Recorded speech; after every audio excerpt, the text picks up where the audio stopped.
नमस्कार। आता आपण आहोत सांगलीच्या आयर्विन पुलाजवळ। या ठिकाणी दुपारचे 12 वाजले आहेत। 12 वाजता सांगलीच्या आयर्विन पुलाची पाणी पातळी 30 फुटावरती जाऊन पोहोचली आहे। पाहूया आयर्विन पुलाच्या परिसरातील काही एक्सक्लुझिव्ह व्हिडिओज।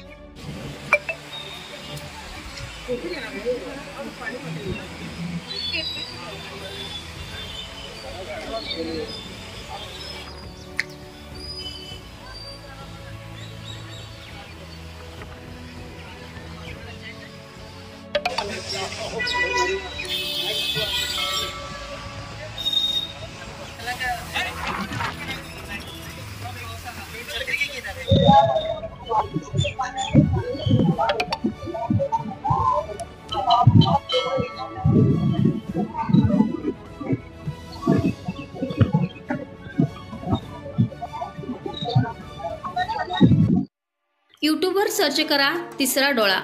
तिसरा डोळा चॅनलला सबस्क्राइब करा।